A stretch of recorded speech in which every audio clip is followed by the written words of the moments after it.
ఇప్పుడు యేసు నామములో ప్రతి ఆటంకాలు పోవును గాక. ఆమేన్. చూడండి దేవుని ప్రజలారా, దేవుడు ఆదామును పిలిచి, ఆదామా నీవు నీ భార్య మాటలు విని నేను తినొద్దన్న పండు తిన్నావు కనుక అందుకు నిన్ను బట్టి భూమిని శపిస్తున్నానని దేవుడు చెప్పాడు. భూమికి శాపం వచ్చింది ఆదామును బట్టి. ఎందుకు ఆదామును బట్టి భూమికి శాపం వచ్చిందంటే తన భార్య మాట విన్నాడే కానీ దేవుని మాట పక్కన పెట్టాడు. మనం దేవుని మాట పక్కన పెట్టకుండా మనుషుల మాట పక్కన పెట్టి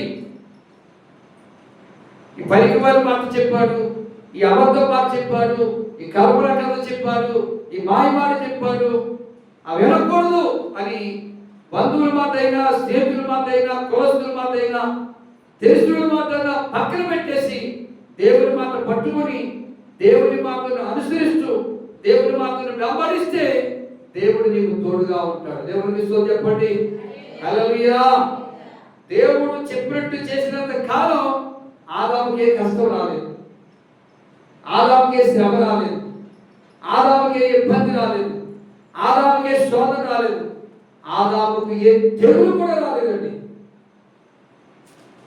ఎప్పుడొచ్చింది కష్టం? ఎప్పుడొచ్చింది శాపం? దేవుని మాట పక్కన పెట్టి మనిషి మాట వినడం ద్వారా. మరి మనం ఆ శాపానికి గురి కాకుండా ఆశీర్వాదం పొందాలంటే మనుషుల మాటలు ఎన్నో చెప్తారు, చెడు మాటలు, అబద్ధం మాటలు, కల్పన కథలు. సాతాను గారు ఒక కుయుక్తిపరుడు. నీ తెలివికి మించిన తెలివితో నింపబడి మాట్లాడతాడు. మోసపోకూడదు. ఏ కోణంలో వచ్చి సాతాను గారు మాట్లాడినా సాతాను మాట వినకూడదు, దేవుని మాటే వినాలి. దేవుని మాట విన్నంత కాలం, దేవుడు చెప్పినట్టు చేసినంత కాలం ఆదాముకి శోధన రాలా, ఆదాముకి ఏ శ్రమ రాలా, ఆదాముకి ఏ కొరత కూడా కలగలేదండి. ఎప్పుడైతే తన భార్య మాట విని తినొద్దన్న పని తిన్నాడు, వాళ్ళ మాట వీళ్ళ మాటలు విని చెయ్యొద్దని పని మీరు చేశారో మీకు వస్తుంది. అప్పుడే స్టార్ట్ అవుతుంది.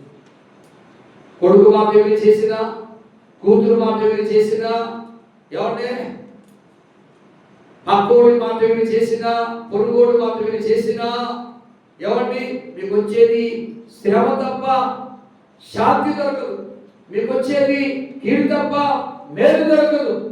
ఆదాము భార్య మాట విని చేసినప్పుడే ఆ శ్రమ వచ్చిందా, కీడు వచ్చింది.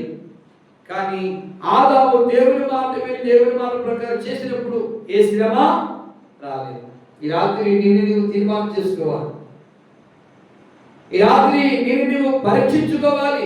నేను ఎవరి మాట వింటున్నాను, ఎవరి మాటకు లోబడుతున్నాను, లేక నేనే అబద్ధాలు చెప్తున్నానా, నేనే మాయ మాటలు చెప్తున్నానా, నేనే సాధారణ ప్రేరేపణ బట్టి చెడు మాటలు చెప్తున్నానా, నేనే ఒక సాధారణ అయిపోయానా, దుర్బంధపడితే వ్యక్తిని అయిపోయానా అని మనం పరీక్షించుకొని మన జీవితాన్ని మార్చుకోవాలి. దానిని మారు మనసంతా జీవితాన్ని మార్చుకోవాలి. పాములో ప్రవేశించిన అపవాది దుర్బాధ బోధించాడు కనుకని నువ్వు గొప్పవాడు అయిపోతావు, దేవుడు లాంటి అయిపోతావు. ఇలాగ తీయని మాటలు, కమ్మని మాటలు, ఆకర్షణీయమైన మాటలు చెప్తే అవమ్మ మోసపోయింది. అవ మోసపోతున్నట్లు మోసపోతున్నారేమో.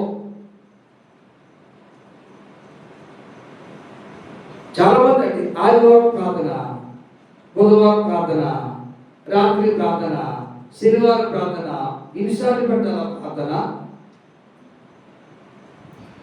నువ్వు అనుకో ఉదయం 9 గంటలలోపు ఇడ్లీ తినాలా, పూరి తినాలా, అడ్డు తినాలా, చపాతి తినాలా, ఏదో తినాలా, మన టీలో పాలో కాఫీ తాగాలా, 11-12 గంటలలోపు భోజనం చేయాలా, 3 గంటలలోపు స్నాక్స్ తినాలా, 9 గంటలలోపు మళ్ళా డిన్నర్ చేయాలా. ఇన్నిసార్లు తినిపోతారా తినాలా అని అనుకో. ఒక్క రోజుకే ఇన్నిసార్లు తింటున్నా త్రాగుతున్నావే. మరి ఆత్మీయ జీవితానికి ప్రతిరోజు కూడా దేవుని వాక్యాన్ని వినాలి. ప్రతిరోజు కూడా దేవుని సన్నిధిలో మోకరించి ప్రార్థన చేయాలి. ఎందుకంటే మనము పోరాడేది మనుషులతో కాదు, మనం పోరాడేది లోకరాజులతో కాదు, శరీరంతో కాదు, ఆకాశ మండలమందున్న దురాత్మల సమూహాలతో పోరాడుతున్నాం. ఆ పోరాడటానికి శరీర సంబంధమైన బలం సాలదు. శరీర సంబంధ బలం ఎందుకు పనికిరాదు. ఆత్మ సంబంధమైన బలం కావాలి. అది ప్రార్థన ద్వారా మాత్రమే పొందుకోగలుగుతాం. దేవునికి స్తోత్రం చెప్పండి. హల్లెలూయా.